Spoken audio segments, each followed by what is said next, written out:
Eh, Listo, gracias a todos nuevamente por acompañarnos el día de hoy. Ya es nuestro último día y vamos a empezar con el conversatorio de Alexander sobre el legado de Galois.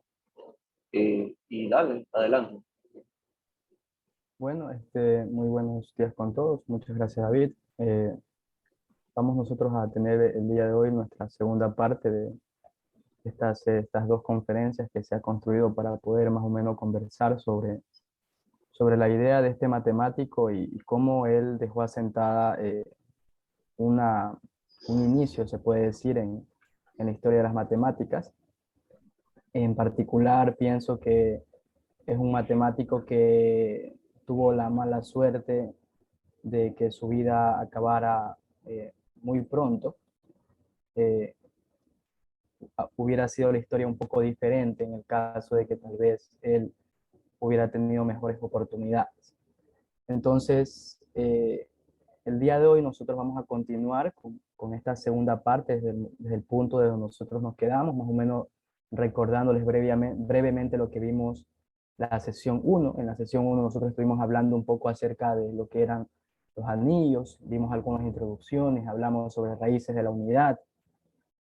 También nosotros tuvimos la oportunidad de hablar de algunos conceptos relacionados de las dimensiones y ya pusimos, ya colocamos en el cuadro de entrada lo que era el concepto de la extensión. Pero para poder irse introduciendo, de hecho, como último comentario que también vimos en la sesión anterior, es que entre más uno trata de sacar las ideas de la teoría de Galois, uno más se mete en terreno oscuro, un terreno que es muy difícil de poder acceder si uno no tiene mucho entrenamiento en esta. Y es por eso que yo he tomado una pincelada y lo que les he traído más o menos es una forma de que ustedes puedan ver la teoría a gran escala, tal vez no profundizar en los conceptos, pero sí que ustedes digan, ok, tengo una idea clara de qué es lo que se hace aquí y cómo se hace. Entonces vamos a continuar, vamos a decir nosotros que en este caso L partido entre K es una extensión de cuerpo, vamos a suponer que L partido entre K es una extensión de cuerpo, y vamos a decir que un elemento T que yo tome en el campo, en el cuerpo K, es algebraico sobre K, vamos a decir que es algebraico ese elemento sobre K. Si existe un polinomio no nulo P de X en K de X, para el cual se cumple que P de T es igual a 0. Entonces, haciendo un poco mención a lo que David mencionaba en la sesión anterior en su conversatorio, ahí él también mencionaba sobre lo que era la idea de qué es lo que significaba que un elemento sea algebraico. Entonces, esto es importante en el álgebra abstracta, definir estos conceptos. Uno puede decir, por ejemplo, también que si uno toma un elemento T en L, o sea que también es un cuerpo, entonces las siguientes condiciones que yo muestro aquí son equivalentes. ¿En qué sentido? Si yo tomo un T que es algebraico sobre K, entonces el homomorfismo de evaluación que envía los elementos de K de X en L tiene un kernel que es no trivial siempre, y la extensión K de T partido entre K siempre es finito dimensional. Entonces, si T es algebraico sobre K, uno puede definir el kernel de ese mapeo, de ese homomorfismo de evaluación, como el polinomio minimal de K, que siempre va a ser, como lo acabamos de ver en el enunciado anterior, siempre va a ser no trivial. Entonces, vamos nosotros a decir que el polinomio minimal va a estar en K de X, es un polinomio mónico irreducible llamado el polinomio minimal. Déjame poner esto. Okay. Vamos a decir nosotros que es un polinomio minimal en ese sentido. Entonces, algunas veces nosotros necesitamos trabajar con estos conceptos. Bueno, más adelante de hecho lo vamos a necesitar. Entonces vamos a nosotros a definir también el grado del polinomio minimal como el grado de t sobre k, y es denotado simplemente como el grado de t sobre k. Una notación bastante conveniente. Ok. Entonces, por ejemplo, aquí tenemos un ejemplo guiado, ¿no? Entonces, recordemos cómo se definía el polinomio minimal, ¿no? Simplemente era el kernel del homomorfismo de evaluación, y el grado simplemente era el grado que uno tenía de t sobre k. Ese es el grado de ese polinomio minimal. Entonces, por ejemplo, considere los complejos partidos entre los racionales. Entonces, nosotros queremos probar que el polinomio minimal de raíz cuadrada de 2, por ejemplo, en C sobre Q está dado por esta forma, ¿no? X cuadrado menos 2. Entonces, claramente, nosotros tenemos aquí que el X cuadrado menos 2 está en el kernel del homomorfismo de que evalúa sobre raíz de 2. Entonces, desde que raíz cuadrada de 2 menos 2 es 0, entonces nosotros podemos decir aquí que el grado de ese polinomio minimal sería simplemente esta dimensión, ¿no? Vendría dado por 2. Entonces uno puede concluir de esta parte que el polinomio minimal es x cuadrado menos 2. Una idea de lo que se hace más o menos, los tipos de problemas que se hacen cuando uno comienza a estudiar esto de aquí, ¿no? A uno le dan un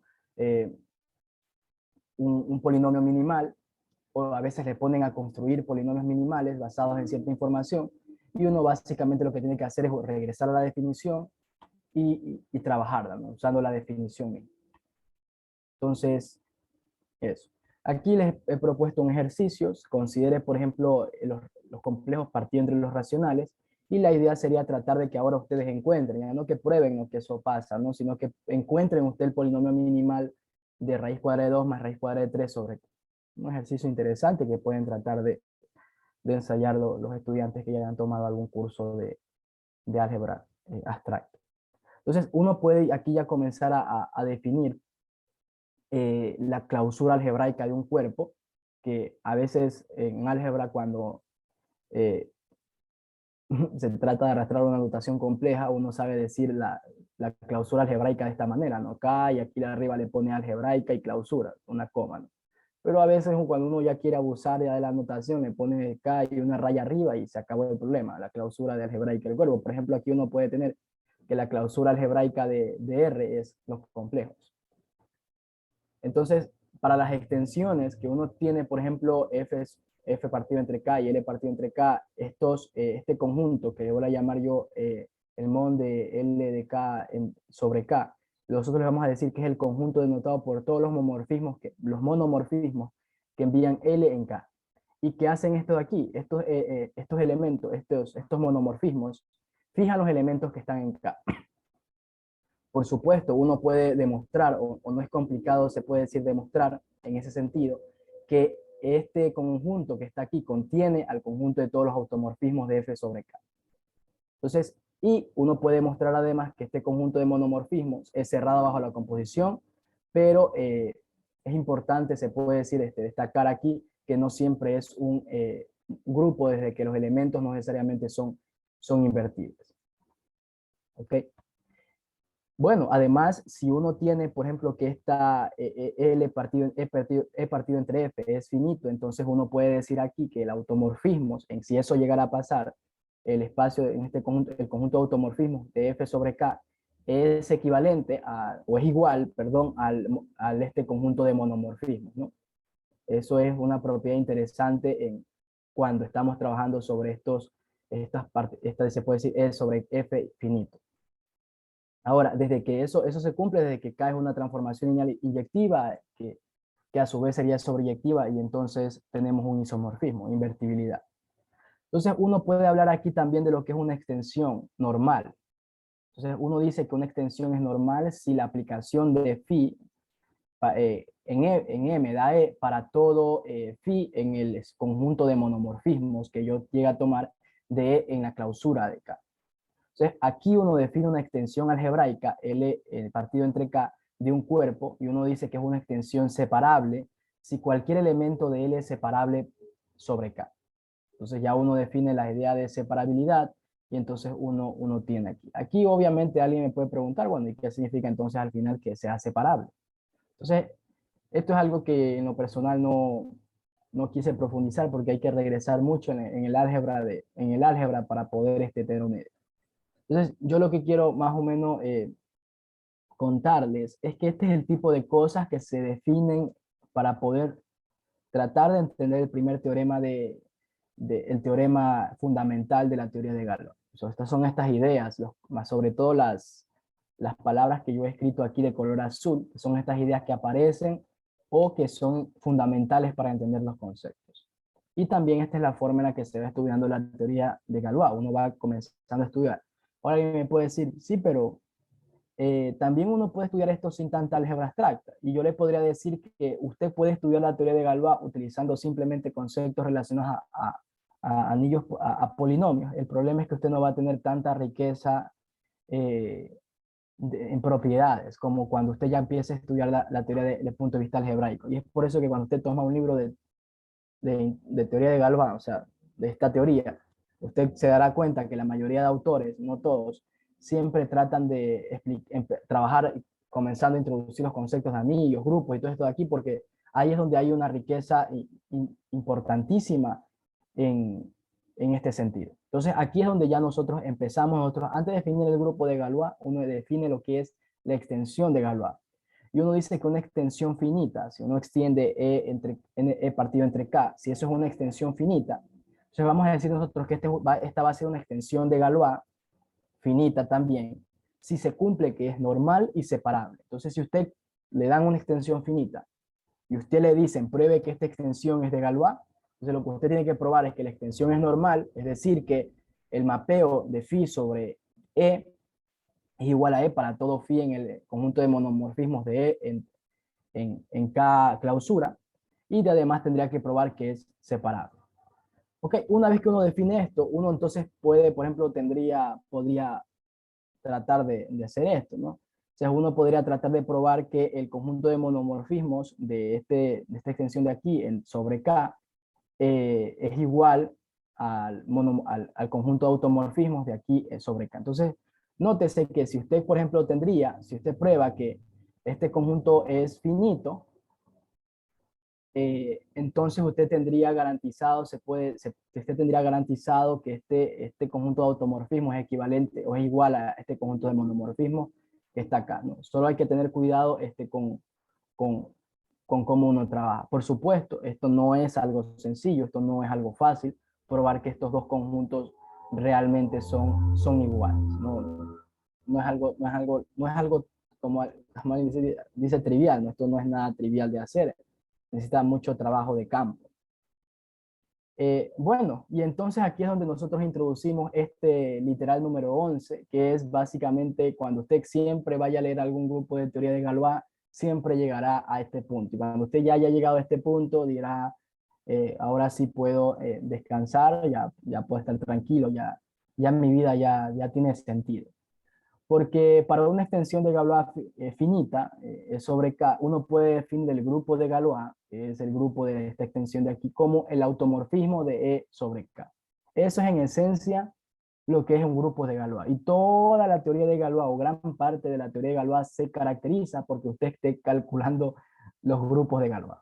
Ahora, calcular los grupos de Galois no es algo sencillo. Ya como vamos a ver en un ejemplo que más o menos les voy a mostrar lo que se hace, relaciona muchos conceptos como la teoría de números, el álgebra en sí de anillos, el álgebra o sea, de polinomios, todos estos conceptos están metidos allá adentro. Entonces no siempre es sencillo calcular los grupos de Galois. Y es por eso que aquí cuando ustedes está viendo un curso como este, o sea, recuerdo tanto que cuando me tomaron una prueba de esto de aquí, no me fue nada bien porque me daban un polinomio y me pedían calcular el grupo de Galois relacionado a eso y no había practicado con esos grados de polinomio. Entonces, aquí se trabaja mucho también con los grupos de simetría. O sea, cuando llegas a este punto, tienes que tener bien claras las ideas que has hecho anteriormente en álgebra abstracta, de tal forma que, como decía nuestra expositora y el día de ayer, y también lo mencionaba David, llega un punto en el que tú simplemente dices, esto es algo que tú ya lo tienes que saber, ¿no? Y de ahí en adelante es como que te sueltan la mano y allá verás tú cómo sobrevives. Si te estás ahogando, pues tienes que aprender a nadar a las manos. Entonces, cuando te ponen algún problema relacionado a eso, a calcular los grupos de Galois, yo suponen en cierto sentido que tú ya a esas alturas debes saberlo, pero no siempre es así, ¿no? Entonces, este grupo es llamado el grupo de Galois de la extensión o el grupo de Galois de E sobre K, y los elementos que están aquí, que están en este conjunto, son llamados los automorfismos de Galois de E sobre K. Entonces, claramente, digo aquí claramente, pero uno puede verificarlo esto rápidamente la definición, que la dimensión de esta extensión de sobre K es simplemente la dimensión, se puede decir aquí, del grupo de Galois, ¿no? O sea, esta es la misma cantidad de elementos de aquí hay acá. Eso es dicho de una manera informal. Entonces, aquí uno dice que si una extensión de Galois es finita, entonces sabemos que es un campo de descomposición para algún polinomio sobre K, ya que esta descomposición, esta extensión que está aquí es normal. Entonces también sabemos que es una extensión simple de K, ya que esta extensión es separable. Entonces, mire, tenemos normalidad y tenemos separabilidad. Entonces, por lo tanto, E es un campo de división para un polinomio mínimo de cualquier elemento primitivo para E sobre K. Y este polinomio mínimo en particular tiene grado de, digamos, de esta dimensión mismo dada por E.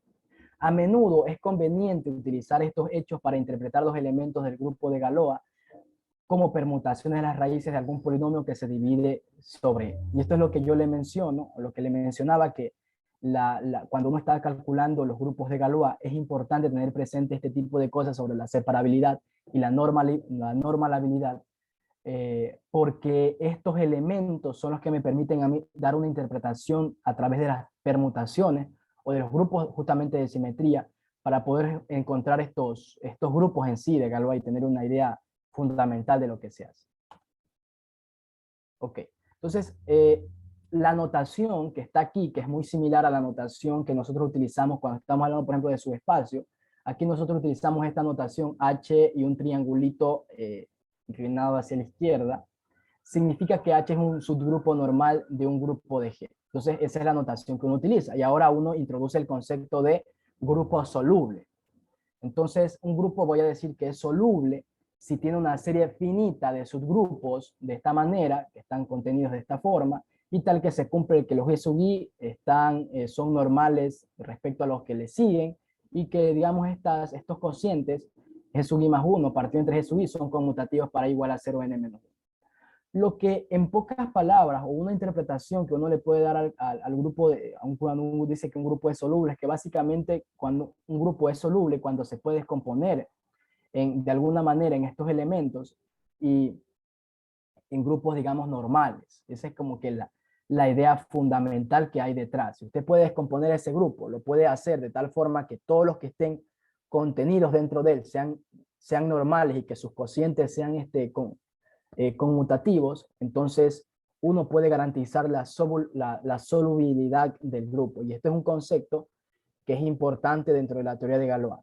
Entonces, en el sentido de la teoría de la álgebra abstracta, esto significa que un grupo sea soluble, que usted lo pueda, digamos, descomponer en sus grupos que sean normales y que además sus cocientes tengan la propiedad de ser conmutativos. Y aquí es donde viene y entra en juego ya la definición o el teorema principal que hay detrás del el resultado que dio Galois, o el teorema fundamental que lo dio. Entonces, para eso, aquí nosotros tenemos como que la idea general del teorema.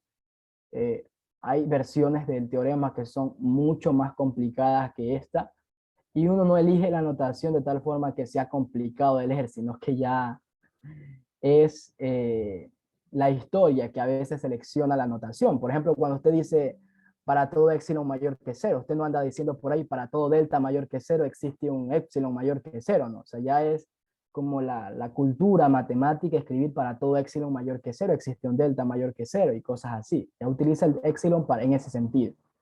Y no es que a nadie lo obligue a usted puede utilizar para todo delta mayor que cero y puede llevarse toda su notación a partir de eso, pero es como antinatural, ya es algo que usted lo va a hacer y lo van a mirar raro, o sea, son cosas que dice, ¿qué haces? O sea, no se hace. Lo mismo pasa aquí con la teoría lo mismo pasa aquí con la teoría de grupos, ya hay notaciones que se han ido estandarizando. El problema con, con la teoría del álgebra abstracta es que hay algunas cosas que algunos matemáticos lo consideran modernos, otros no. Por ejemplo, eso es lo que les comentaba en la sesión anterior, que hay quienes todavía no les gustan considerar a los anillos completamente con la unidad, lo que hace que las pruebas allá adentro sean más complicadas. Sí, sí da más riqueza, se puede decir, en propiedades, pero parece que hace las cosas más complicadas de lo necesario, pero cada matemático tendrá su razón para por qué hacer, digamos, ciertas cosas como es. Entonces, aquí también pasa lo mismo. Uno trabaja ya con una notación que se ha venido siguiendo a lo largo de años. o es conveniente. Entonces, nosotros vamos a resumir la historia de Galois en estos 5 principios. Entonces, uno dice que si toma una extensión normal finita dentro de digamos, los complejos, entonces con grupo de Galois G, y si está, digamos, F en Matkal, es un cuerpo intermedio, eso significa que el conjunto de todos los subcuerpos M, tales que se cumple que K está contenido en M y M está contenido en L, y uno toma un G Matkal, el conjunto de todos los subgrupos H de G, y uno toma estas operaciones que están aquí, que envían F Matkal en G Matkal, y esta operación de acá que envía G Matkal en F Matkal, tal que se cumple que si M está en F Matkal, entonces se cumple que M, digamos, M con esta operación que está aquí, que asterisco, es el grupo de todos los M automorfismos de L, y si H está en G Matkal, entonces H y esta operación cruz es el cuerpo fijo de H. Entonces, si uno tiene todas estas hipótesis que está aquí, entonces uno puede decir, primero, punto 1, el grupo de Galois siempre va a tener orden dado por esta dimensión que está aquí, ¿no? Siempre va a ser dado por esto. Las aplicaciones asterisco y cruz son mutuamente inversas y establecen una correspondencia de orden inverso uno entre uno entre lo que es F Matkal y G Matkal. Y ahora esto es importante porque me permite justamente la característica o la naturaleza invertible de estas propiedades o de estas dos aplicaciones que a mí me permiten regresarme a través del teorema, ¿no? Ya vamos a ver que, dicho de manera muy informal, lo que dice el grupo de Galois básicamente es que yo me puedo ir de solubilidad sobre los grupos a solubilidad sobre los polinomios y de solubilidad de los polinomios a solubilidad de los grupos. Entonces, es justamente por esta correspondencia que está aquí, que es de naturaleza inversa. Entonces, si M es un cuerpo intermedio, entonces uno puede definir estos órdenes que están aquí de esta manera. Y además, un cuerpo voy a decir que es intermedio, o sea, en este sentido que yo lo había descrito anteriormente, es una extensión normal sí solo sí, M asterisco, es un subgrupo normal de G. Si un cuerpo intermedio de M es una extensión normal de K, entonces uno puede decir que el grupo de Galois de esta extensión es isomorfo al grupo de cocientes G partido entre M asterisco. Y eso es lo que permite justamente llevarlo, digamos, esto a los anillos de polinomio, a través de estos isomorfismos que uno construye. ¿Ok?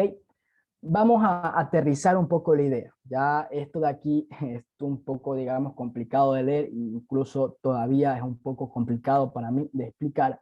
Entonces, vamos a tratar un poco de abstraer estas ideas. Primero hay que entender que la importancia del teorema fundamental de la teoría de Galois deriva de su potencial como herramienta más que su mérito intrínseco. O sea, es un resultado importante, por supuesto, pero más allá de ser un resultado importante, no es útil únicamente teórico, sino que es práctico al momento de resolver los problemas, porque nos permite aplicar la teoría de grupos a problemas de otro modo intratables sobre polinomios, sobre los complejos y subcampos asociados de los complejos.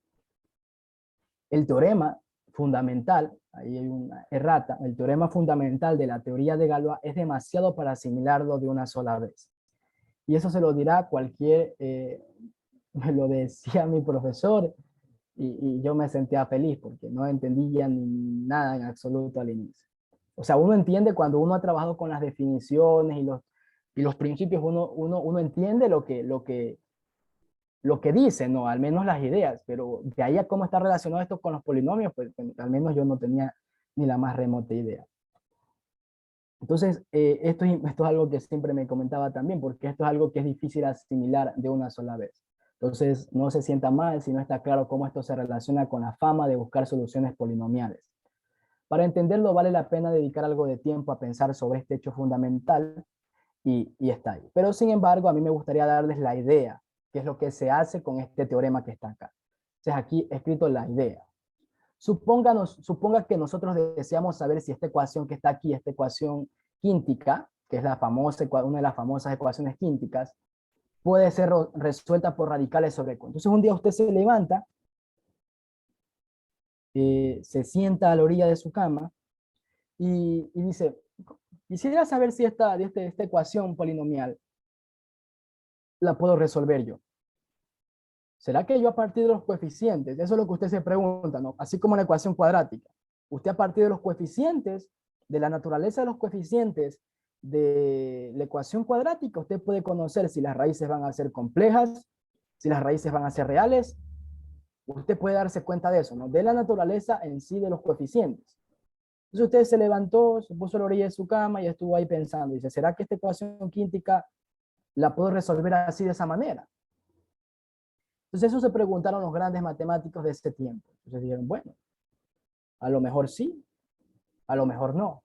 Entonces muchos matemáticos comenzaron a atacar esta idea, pero poco a poco les comenzaron a perder interés porque básicamente era un problema demasiado complicado. Alguien me puede decir, pero ¿y si a mí me dan ya todo factorizado? Es decir, me dan x menos 1, x menos 2, x menos 3, x menos 4, x menos 5, y usted desarrolla y expande eso y encuentra una ecuación quíntica y ya está. Claro, eso es cuando usted le dan, digamos, ya la factorización y usted se regresa. O sea, si usted regresa en la historia, es fácil hacer eso. La cosa es que si a usted le dan la ecuación quíntica, ¿usted cómo llega allá abajo? Una vez me decía, ya el profesor Ruffini dice, a mí me enseñaron Ruffini en el pre, uno con Ruffini puede avanzar, claro, pero alguna vez usted trató de hacer Ruffini con complejos. Entonces, no es tan fácil. Ruffini le sirve, o cuando usted era evaluado en el pre de la SPOL y servía Ruffini, era porque eran ejercicios seleccionados para que sirvieran y que el estudiante se diera cuenta de que Ruffini, la división sintética que uno usaba ahí, que era básicamente una idea que está detrás del concepto de división larga, era útil ahí. Pero cuando nos enfrentamos a problemas reales, no problemas seleccionados para que usted pueda hacerlos por esos métodos, la idea no siempre es sencilla. Entonces aquí, por ejemplo, alguien se puede preguntar, ¿esta ecuación puede ser resuelta por radicales sobre Q? Entonces, ¿qué es lo que uno hace con la teoría de Galois? Con una teoría de Galois uno define el polinomio f de x igual a x a la quinta menos 6x más 3 y uno calcula el grupo de Galois asociado al polinomio x a la quinta menos 6x más 3. Uno lo que hace es calcular ese grupo de Galois. Por supuesto, ese grupo de Galois uno lo calcula sobre Q, porque sobre Q es que estoy buscando si es que la ecuación va o no va a ser soluble. Usted calcula el grupo de Galois utilizando el teorema fundamental que acabamos de ver, y entonces usted estudia el grupo de Galois de ese polinomio sobre Q. Entonces, para que la ecuación sea soluble por radicales, es condición suficiente para que su grupo asociado sea soluble. Entonces usted calcula el grupo de Galois del polinomio, usted determina si el grupo de Galois es soluble, y si el grupo de Galois es soluble, eso significa que entonces esa ecuación sí se puede resolver por radicales sobre Q. Ya, pero solamente le dice que se puede resolver por radicales sobre Q. Su tarea va a ser encontrarlo. Esa fue, de hecho, otra pregunta que se hicieron. Bueno, está bien. El teorema de Galois nos dice que bajo ciertas condiciones yo sí puedo encontrar ciertas ecuaciones cerradas o fórmulas cerradas. Hay que buscar ciertas cosas sobre los coeficientes, a veces si son primos, uno puede hacer ciertas cosas con el método de Cardano. No es que las cosas están perdidas a partir de la ecuación polinomial de los polinomios de grado 5, mayor o igual que 5. Pero el problema es cómo buscar luego esos métodos. ¿Ok? Entonces, si K es un subcuerpo de los complejos y K subconjunto de L y L es subconjunto de M y M es subconjunto de S, que es lo que nosotros le habíamos dimensionado justamente con la naturaleza intermedia que tenían, donde M es una extensión radical, entonces el grupo de Galois de L en K es soluble. Entonces aquí viene el teorema, ¿no? Si F, o sea F, un polinomio sobre un subcuerpo K de los complejos, entonces F es soluble por radicales sí, solamente sí, el grupo de Galois de F sobre K es soluble. Esta es la forma súper resumida de todo esto de aquí. Por supuesto, aquí es como que uno está, de todo un conjunto de propiedades, uno está sacando una propiedad como que chiquita, ¿no? Y es esta que está aquí. ¿Ok? Entonces me parece interesante porque como este es un conversatorio sobre, a mí me gustaría que al menos las ideas quedaran claras, no quería solamente llenarlos ahí o asustarlos con el teorema fundamental de Galois, sino que terminen este conversatorio y que ustedes digan, bueno, ok, entonces la idea es que a mí me van a dar un polinomio, yo voy a calcular su grupo de Galois y este teorema que está aquí me permite decidir si el grupo de Galois, este teorema que está aquí me permite decir que si yo logro verificar que el grupo sea soluble sobre ese subcuerpo, entonces puedo garantizar la solubilidad por radicales del polinomio. Ok, ya entendí, eso es lo que dice Galois al final del día. Entonces, los resultados anteriores, estos dos que están aquí, me permiten a mí demostrar la insolubilidad que tiene la ecuación quíntica. Eso fue la fama o una parte importante de la fama post-mortem que se llevó, digamos, Galois, porque justamente esto eran las ideas que estaban asentadas en sus escritos. Entonces,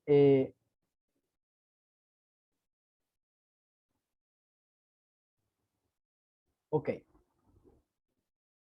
tenga cuidado que una consecuencia del teorema fundamental del álgebra, que esto es la confusión que yo les comentaba la sesión anterior, una consecuencia del teorema fundamental del álgebra y que también se mencionó la sesión anterior con David cuando estuvo hablando un poco de estos teoremas, una consecuencia del teorema fundamental del álgebra dice que cualquier polinomio complejo de grado n tiene exactamente n ceros complejos. Eso lo dice el teorema fundamental del álgebra. Usted tiene una ecuación de grado, contando multiplicidades, por supuesto. Usted tiene una ecuación de grado 5, usted va a tener garantizado en el C esos ceros o esas raíces. Pero una de las consecuencias de la teoría de Galois habla acerca de que no puedes encontrar una fórmula cerrada para n mayor o igual que 5, para sus raíces a partir de sus coeficientes, que es la famosa insolubilidad. Pero que no haya soluciones es diferente a que no puedas encontrar las soluciones. Entonces, el teorema fundamental del álgebra te dice a ti que hay soluciones. Eso te dice el teorema fundamental del álgebra. Lo que te dice la teoría de Galois es que no puedes encontrar una fórmula cerrada para n mayor o igual que 5 a partir de sus coeficientes. O sea que no necesitas más información, lo que te dice Galois, para que puedas hacer ese tipo de cosas. Pero a partir de los coeficientes, como lo puedes hacer tú con la ecuación lineal, con la ecuación cuadrática, con la ecuación de tercer y cuarto grado, con los métodos de Cardano, Galois te dice que ya no puedes hacerlo, no puedes encontrar una fórmula cerrada para eso. Y eso fue el golpe tan fuerte que se llevaron las personas que estaban tratando de encontrar una fórmula cerrada, así sea horrible, porque aunque sea horrible, por ejemplo, todos los que conocen un poco y habrán visto un poco la fórmula cerrada para grado 4, la que es la general, no que la que se hace por cambio de variable, es horrible, o sea, es fea, pero al final usted la mete en una computadora y usted nunca, en la vida vuelve a hacer eso a mano, eso lo hace la computadora, ¿no? Entonces, al final la gente igual quería encontrar la fórmula cerrada que aunque fuera fea me va a dar resultados exactos. El problema es que Galois acabó con la idea o esa utopía de que podía alguna vez darse ese caso y dijo, no, se puede encontrar una fórmula cerrada para n mayor o igual que 5 a partir de los coeficientes. Entonces, nos enfrentamos aquí a un problema, ¿no? De la existencia de una solución versus encontrar las soluciones. Que para los que hacen ecuaciones diferenciales, se darán cuenta que este es un problema de casi de todos los días. La mayoría de teoremas en ecuaciones diferenciales, y me gustaría justamente mencionar esto de las ecuaciones diferenciales por algo, porque en ecuaciones diferenciales uno se enfrenta justamente al problema de la existencia. Uno dice, yo sé que existe tal solución bajo ciertas condiciones. De ahí a encontrar la solución es una historia completamente distinta. O sea, a veces solamente puedes garantizar la existencia, pero encontrar la solución es diferente. Y aquí es donde la teoría de Galois de manera increíble, se asocia con las ecuaciones diferenciales sobre estos anillos y uno puede desarrollar todo un curso de ecuaciones diferenciales a partir del concepto desde un punto de vista algebraico. Y uno me puede decir, pero las ecuaciones diferenciales se basan principalmente en lo que es la idea de la diferenciabilidad, que es un carácter de continuidad, es un carácter de naturaleza analítica, ¿no? Sin embargo, uno puede estudiar el concepto de ecuaciones diferenciales utilizando justamente la idea del álgebra abstracta. Y en particular, la teoría de Galois permite trabajar todos estos conceptos. No conozco más sobre la idea, únicamente nos dieron una pequeña introducción sobre esto, pero es algo que les comento, que uno puede asombrosamente desarrollar todo un curso de ecuaciones diferenciales desde el punto de vista algebraico. Y aunque no es tan famoso, se puede decir, hacerlo así. Aquí es donde entonces entran en juego los métodos numéricos para encontrar aproximaciones para las raíces. Claro, como uno ya Galois le dice, ¿sabe qué? No puede encontrar usted fórmulas cerradas para n mayor o igual que 5. ¿Qué tocó? Empezar a buscar formas de encontrar las raíces utilizando métodos numéricos, los poderosísimos métodos numéricos, y se comenzaron a desarrollar a partir de la esencia matemática. O sea, estos métodos numéricos que a veces algunas personas pensamos, por ejemplo, que se desarrollaron a partir de la aplicación a eventos de la vida real, no fue así. Muchos métodos numéricos como estos de naturaleza básica nacieron de la necesidad de crear aproximaciones para este problema, porque era un problema de naturaleza matemática, nació de la matemática y estos métodos numéricos comenzaron a trabajar ahí. Al menos es lo que yo puedo entender de lo que pasó. Yo no soy, primero, no soy fan de los métodos numéricos, y segundo, no conozco del tema, pero por la historia que he podido estudiar, así fue el nacimiento de estas principales aplicaciones. Por supuesto, ahora los métodos numéricos han liderado gran parte de la comunidad de los matemáticos, y, y muchos matemáticos se van para trabajar en ese campo, ¿no? Pero debemos animar más a continuar el trabajo en las matemáticas de naturaleza como la que nosotros estamos estudiando ahora. Bueno, cuando aquí yo hablo de problemas y correcciones, yo quiero mencionar que lo que voy a hacer en este momento es a conversarles un poco de lo que se hace. Por supuesto, no voy a esperar que alguien entienda, digamos, lo que se está haciendo a profundidad, pero sí les voy a conversar un poco una aplicación. Iba a mencionar más aplicaciones, pero sería profundizar, digamos, luego demasiado, o que demasiadas cosas queden en el aire. Ya es suficiente irles diciendo que hay cosas que no vamos a profundizar.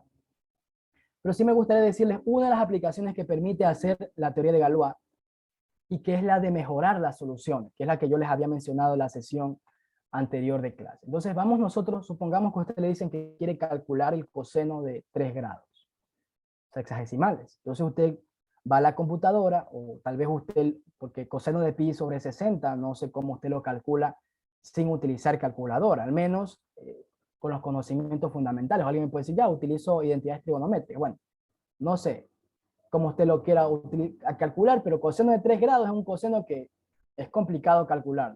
Y de hecho, preguntas así, me acuerdo tanto, es que nacían en el pre, cuando yo lo hice, ¿no? Ahí es que me ponía a calcular coseno de cosas así, porque uno utilizaba ideas del análisis complejo, del cálculo complejo para poder calcular.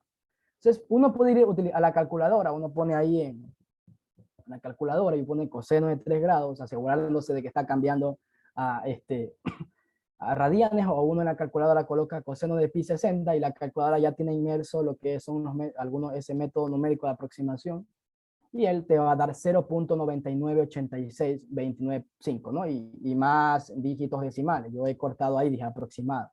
Pero eso lo puede hacer usted calculando métodos numéricos, y usted lo puede comprobar rápidamente en la calculadora. Pero eso es los métodos numéricos. O sea, es bonito porque te dicen pocas líneas a un resultado práctico. Alguien dijo, esto es lo que a mí me interesa, dame el número y ya, se acabó. Como el famoso meme que siempre anda en red y que siempre me hace reír. Dice, dame la fórmula y ya. O sea, eso es lo que te permite hacer el método numérico. Pero si tú le dices, a ver, yo quiero un resultado exacto de esto, hay un completo silencio, porque es de naturaleza de aproximación. Lo siento si ataco a capa y espada a las personas que les gustan los métodos numéricos, pero esto es lo que se puede hacer. Nosotros queremos ahora mostrar que con las matemáticas puras, con las matemáticas formales, nosotros podemos encontrar el resultado exacto de este coseno de 3 grados. Y con la teoría de Galois vamos a poder mejorar la solución en ese sentido. Entonces, para encontrar la solución exacta, nosotros vamos a utilizar lo que son las raíces primitivas de la unidad, que fue algo que nosotros ya habíamos visto en la sesión anterior. Las raíces primitivas de la unidad. Entonces nosotros empezamos calculando la raíz primitiva de Z5, y uno empieza haciendo este cálculo, uno puede trabajar aquí haciendo esta división, y uno obtiene esta ecuación polinomial en Z. Bueno, entonces uno puede dividir esto para Z5 al cuadrado, y tenemos, entonces usted puede ir calculando esto. Entonces usted va desarrollando un poco el álgebra, desarrolla un poco el álgebra. Obviamente estas raíces primitivas están relacionadas con los,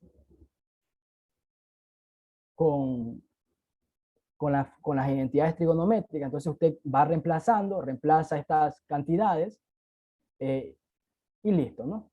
Luego usted resuelve la ecuación cuadrática que se asocia a esto, la otra raíz que quedaba por ahí es negativa, y entonces al final, cuando uno desarrolla esto, uno puede ver que coseno de 72 grados es justamente coseno de 2pi partido entre 5, y eso es raíz de 5 menos 1 partido entre 4. Este es el resultado exacto de coseno de 72 grados, perdón, que ha sido obtenido a partir de las raíces primitivas. Pero eso no es lo que nosotros nos pidieron. Lo que nos pidieron fue el coseno de 3 grados. Bueno, entonces nosotros conocemos el coseno de 72 grados. Y entonces este coseno de 3 grados nos permite entonces escribir, bueno, el coseno de 72 grados a mí me permite escribir el seno de 72 grados como 1 menos coseno de 72 grados, ¿no? Y él me podrá decir, ¿y qué estás usando aquí, no? Entonces esto es bastante sencillo, ¿no? Aquí estoy, Pitágoras otra vez estoy invocando a Pitágoras para que aparezca y me da que el seno de 72 grados es raíz cuadrada de 1 menos 72, 1 menos el coseno de 72 grados al cuadrado. Entonces, utilizando las fórmulas de ángulo doble dos veces, uno puede llegar aquí que el coseno de 12 grados, bueno, primero de aquí uno puede llegar a que el coseno de 12 grados uno lo puede escribir de esta forma, y si ahí usted utiliza la fórmula de ángulo doble para partir los 12 grados hasta llegar a los 3 grados,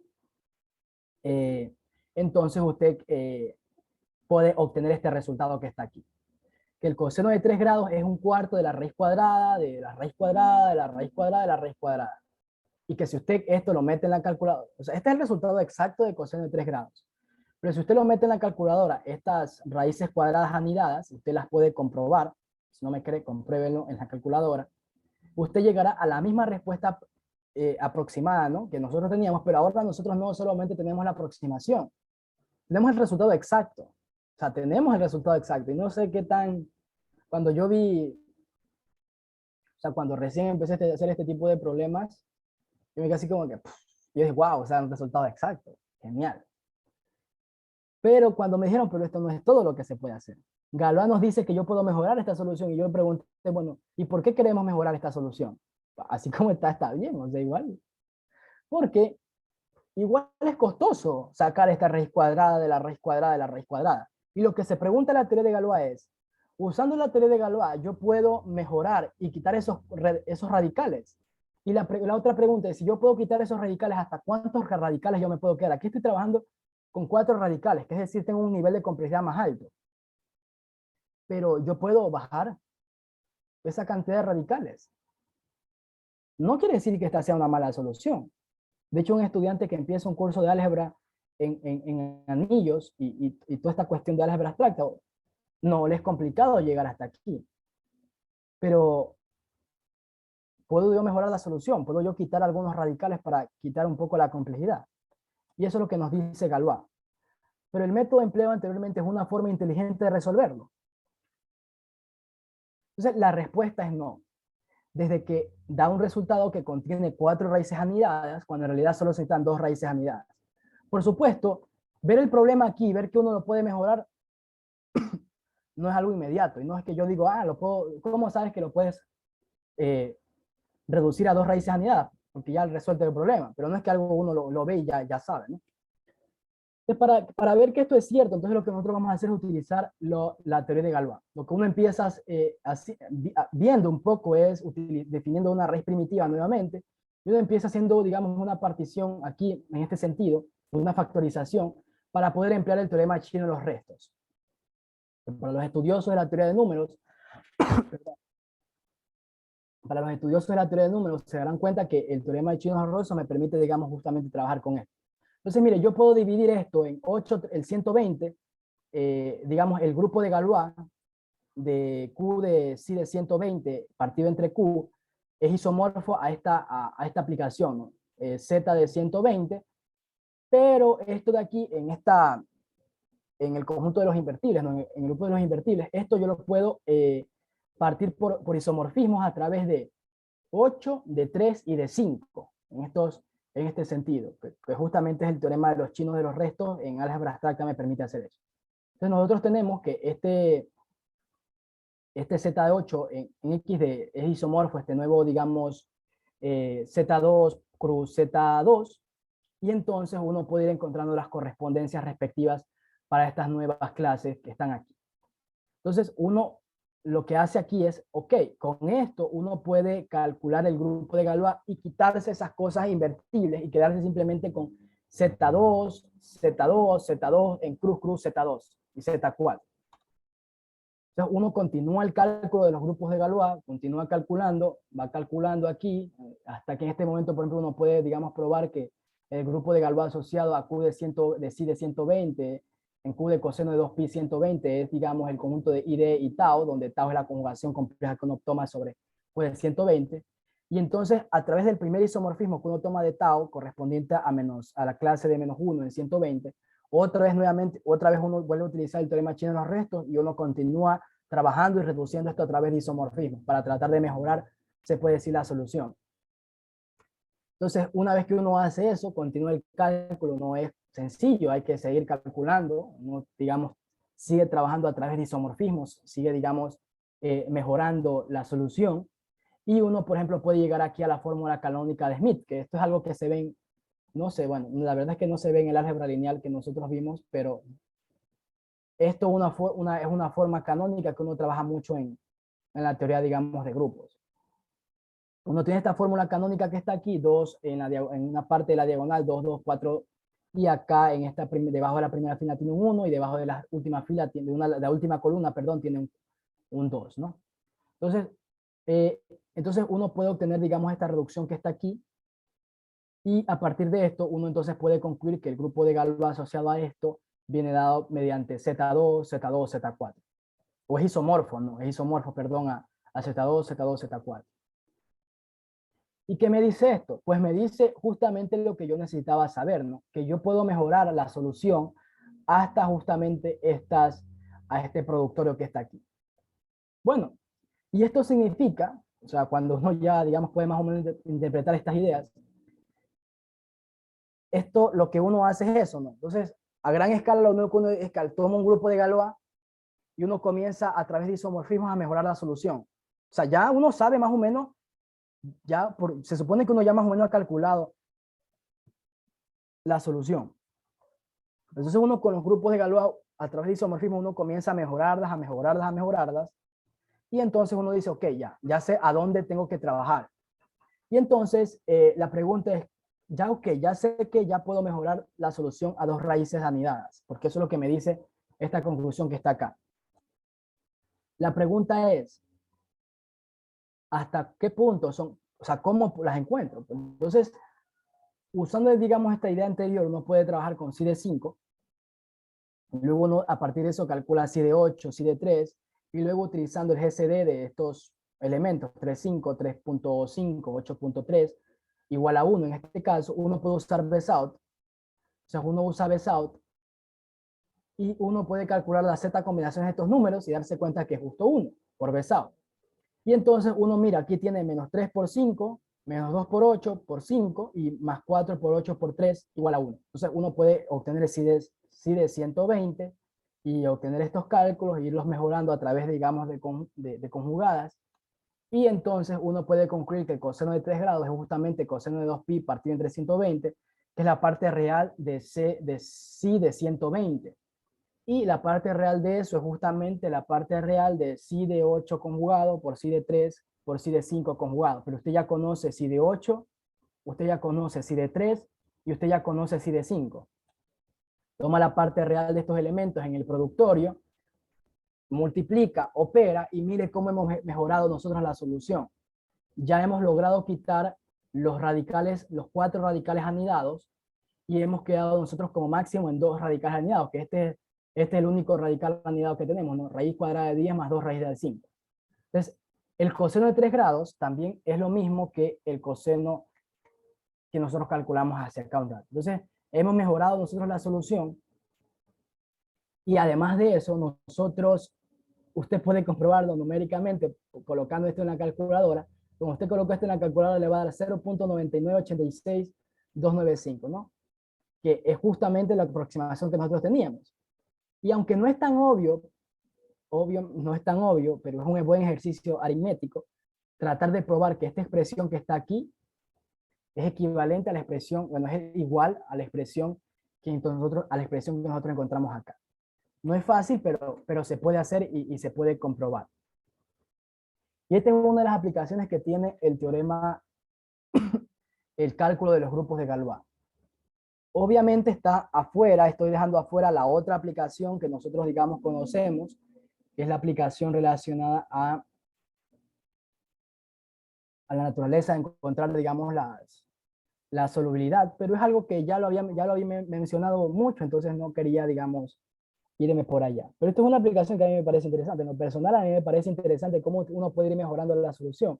Y mejorar las soluciones es algo que se hace también en métodos numéricos, en análisis numéricos. Usted tiene una solución y usted la comienza a mejorar a veces, la mejora, y hasta que usted se siente feliz, no sé, por cuadratura gaussiana, por ejemplo, usted ha logrado encontrar una buena aproximación para ciertas, digamos,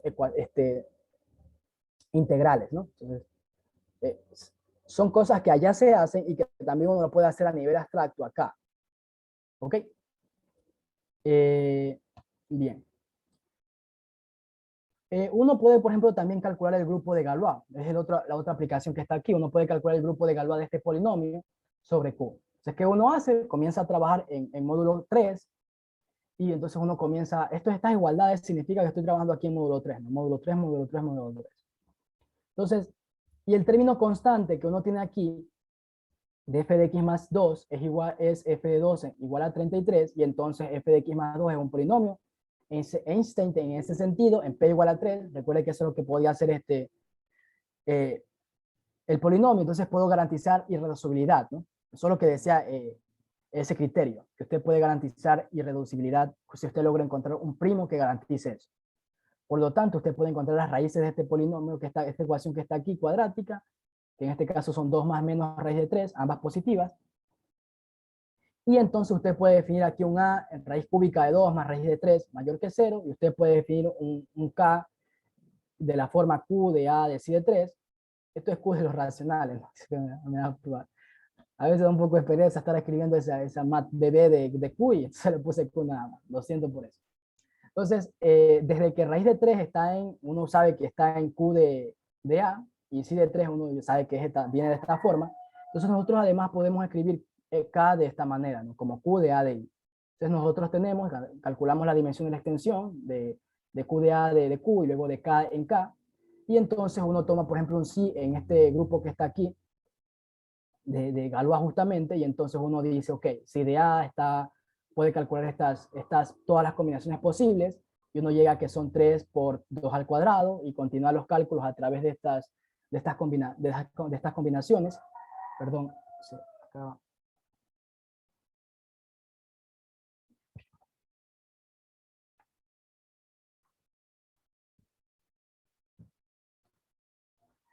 Ok, entonces uno continúa estos cálculos y finalmente llega a que el grupo de Galois es isomorfo a D6.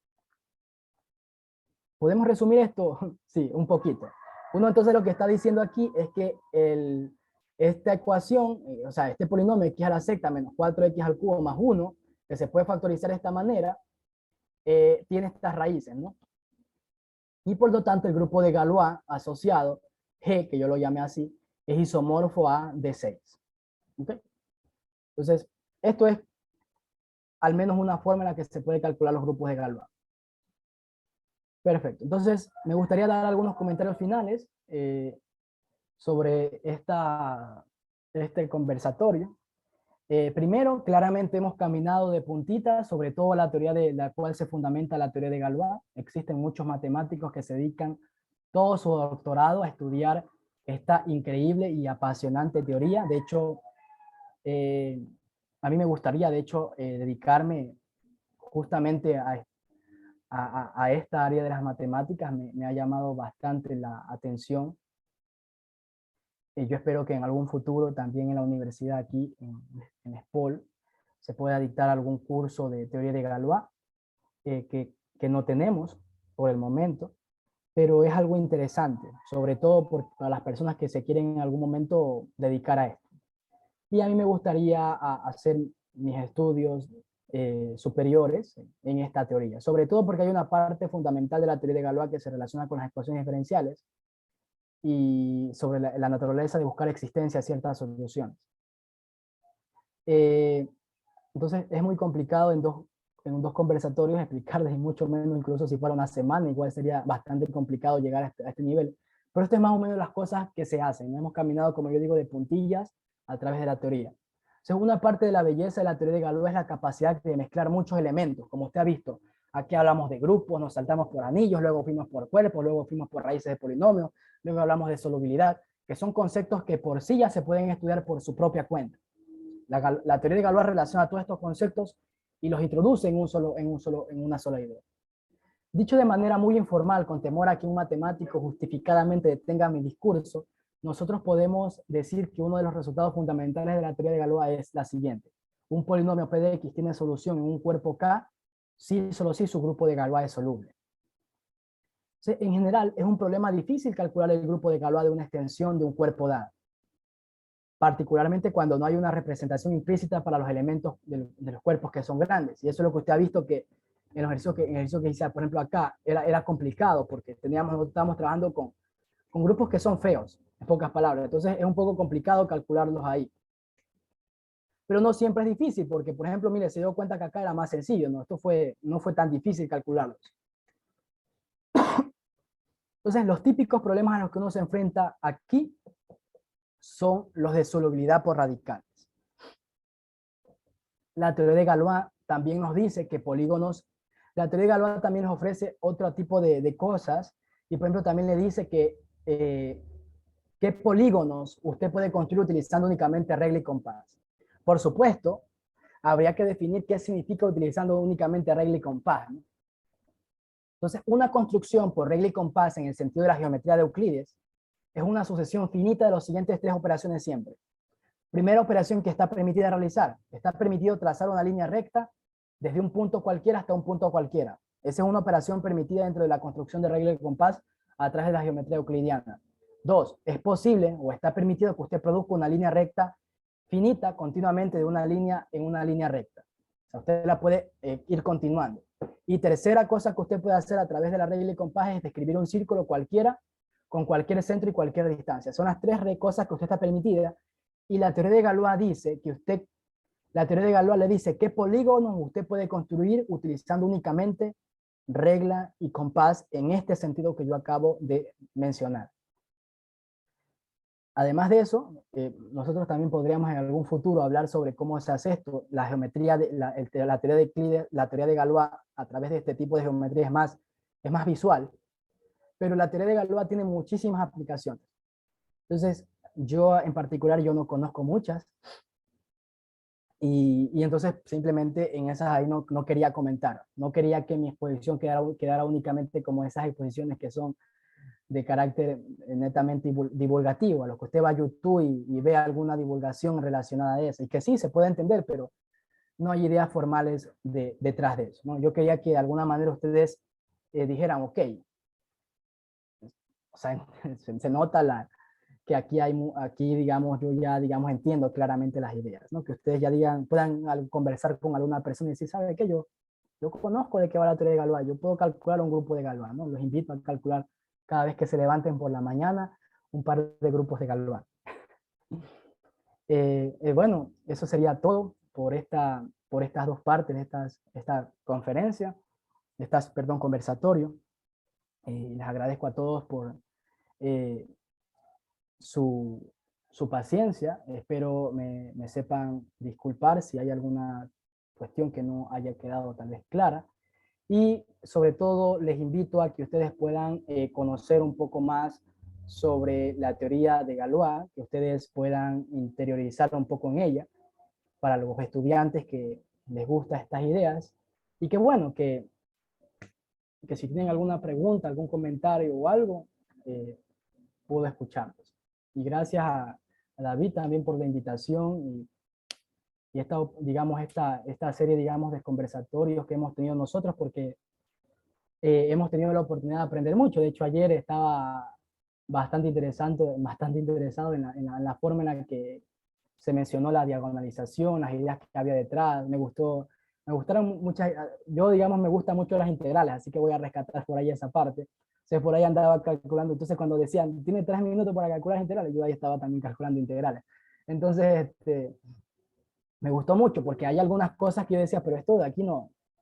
A menos a mí me salen soluciones, digamos, que no son tan sencillas y pum, me mostraban la solución. Ah, vaya, o sea, muy interesante. Así que hay muchas cosas en las que he podido aprender y yo espero que también todos los que hayan estado participando aquí hayan podido también aprender algo. Gracias.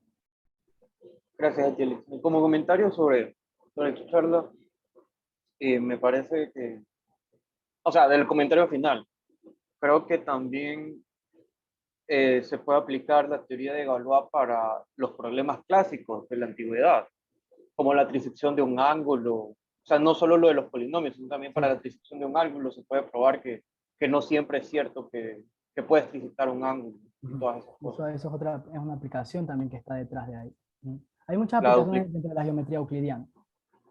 por si alguno de los que está aquí presentes no conoce, los problemas clásicos de la antigüedad es la trisección de un ángulo, la cuadratura de un círculo. O sea, si tienes un círculo, construir un cuadrado de la misma área que tenías. Eh, y el otro, ¿cuál es? Se me fue. La duplicar un cubo. O sea, si tú tienes un cubo con un volumen, construir un cubo con el doble de volumen anterior. Eso no, esos son los problemas clásicos y bueno, las demostraciones salieron muchísimo más adelante que en la época de los griegos y de los árabes. Y bueno, también la teoría de Galois se la puede utilizar para estudiar cuándo eso es posible. Y bueno, muchas gracias, Alexander, nuevamente por comentarios de las charlas que hemos visto. Sí. Les recordamos que si no pudieron ver alguna o quieren repetirlas, las podrán encontrar en nuestro canal. ¿Sí? Y bueno, si alguien tiene algún otro comentario sobre esta charla, si no, nuevamente te agradezco, Alexander, también por prepararte y presentarme.